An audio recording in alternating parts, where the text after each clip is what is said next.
Good morning, guys, and welcome back to the Now. And as promised, even more for you to take in. This one you can add to your calendar because we're talking breaking barriers and beating blood disorders as we get ready for the Society of Inherited and Severe Blood Disorders annual marathon happening on June 22nd. Joining us this morning to give us more info is Public Relations Officer Jason Brathwaite and Mr. Kieron Blackman, the Vice President of the SISBDTT. There you go. Gentlemen, good morning and welcome to Now. Thank you for having us. Quite the tongue twister, but a conversation that is necessary because statistically speaking, we might be familiar with things like sickle cell or at least the terms. But Jason, if we could give persons a bit of a number or two so the severity comes home, this is really something we all should be paying more attention to. Yes. It's certainly, it's pretty common, but yet we walk around with it and we don't know. Persons with the trait of these conditions usually don't exhibit much symptoms. At least you would not associate it with something that is inherited. You know, you may have a low blood count, or you have some bit of joint pains that you might think, oh, it's the weather. It's the weather.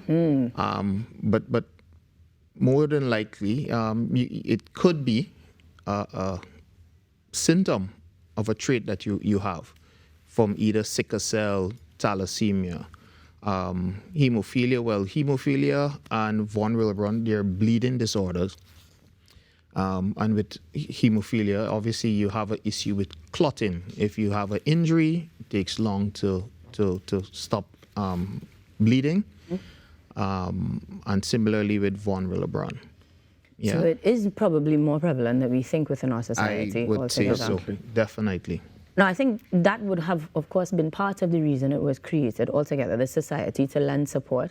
But Kieron, as somebody who's been a part of the organization for give or take 8 years, tell me what experience you've had and how they've added value to your life. Well, for me, personally, as someone living with sickle cell, it's through the society, I'm on a drug called hydroxyurea, right? They're the ones who lobbied and advocated for the introduction of that as part of the course of treatment in Trinidad and Tobago. And I would have had a stroke when I was 22 in 2019, right? And the main course of treatment for strokes is blood transfusion, right? But because I'm O negative, I was getting a lot of challenges to even get the blood supply. And then I had other issues with my condition and my body destroying the blood quickly, right? So I've been on hydroxyurea for over 25 years, right? And that's really a testament to the work of the society.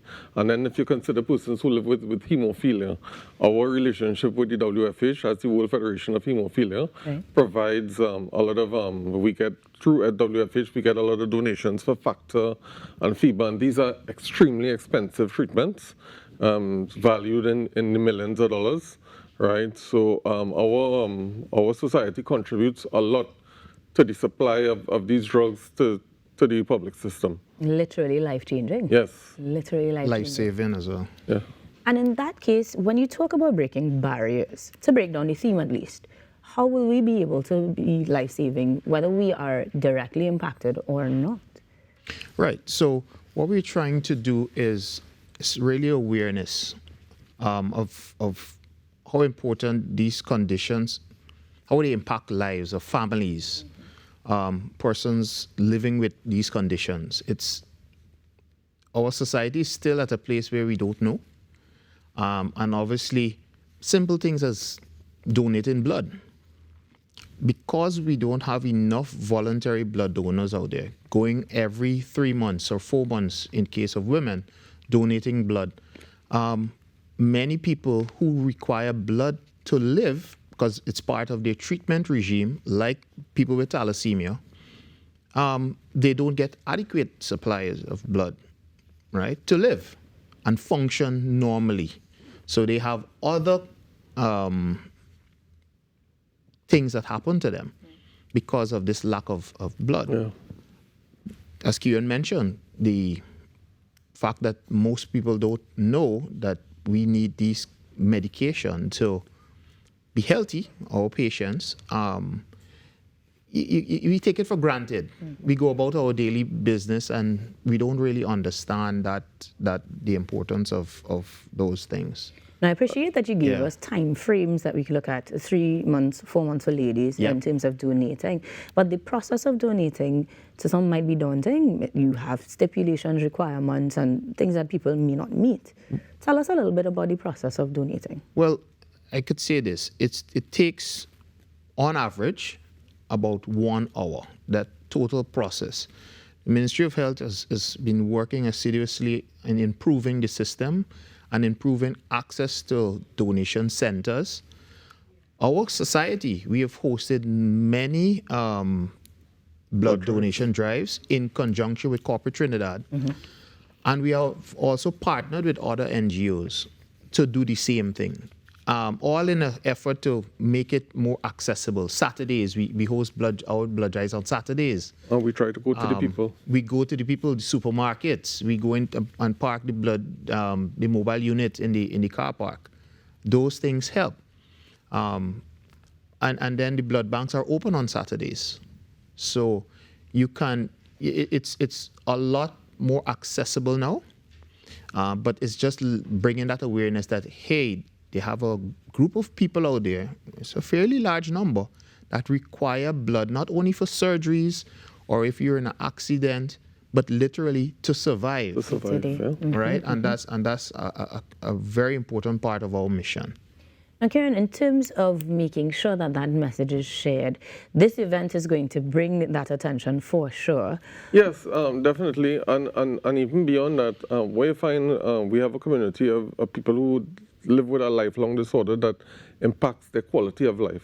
Sometimes they spend considerable amount of time in hospital, away from work, away from the normal life that they'd like to have. And this gives them a chance to come together, to socialize, share stories,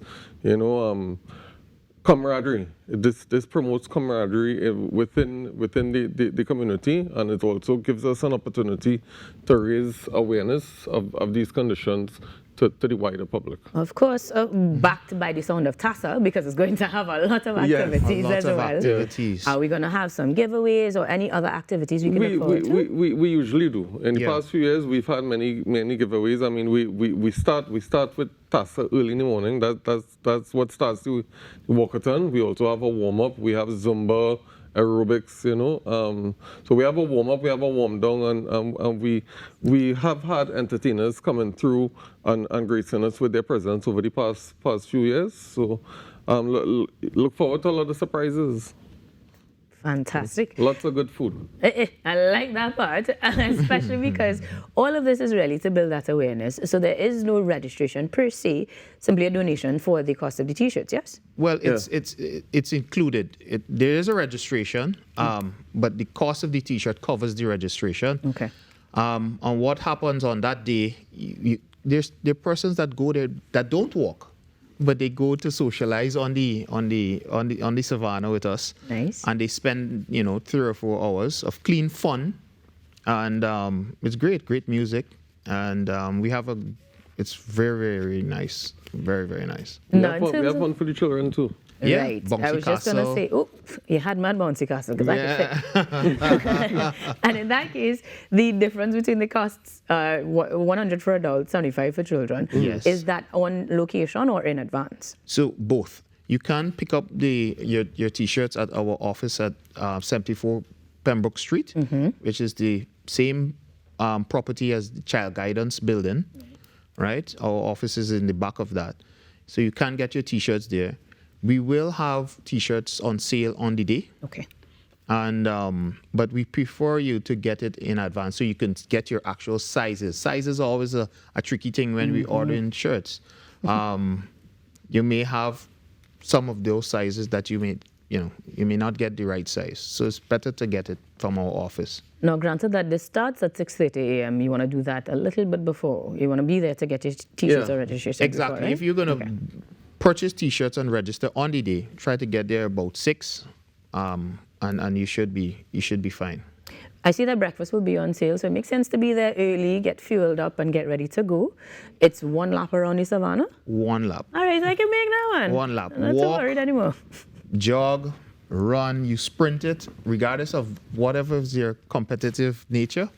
You can. If you want to make 2, you can make 2. You're on your own there, but it's definitely for a good And cause. we have a police escort, so we're safe. We have an ambulance that will be on site. So we try to cater for everyone. It sounds like a job well done again, and I look forward to other endeavors that will bring more awareness to the society and support as well. If persons outside of this endeavor wanted to donate, become a part of the society, are there contacts we could use? Yes, so you can contact our office. The number is 288-0877, 288-0877, or you can contact us on social media. Our social media handles on Facebook and Instagram, it's SISBDTT, SISBDTT, and that is on both Facebook and Instagram. So we're looking at the 22nd of June, 6:30 a.m. on the Queen's Park Savannah. Lend your support to the Society for Inherited and Severe Blood Disorders on their annual marathon, giving voice to the cause. Thank you, gentlemen, for joining us this morning on The Now. Thank you. Best of luck, and 1 lap if you're lucky, Kieron. Guys, we'll have more on the morning show after these messages. Stick around. Same love, let's get together.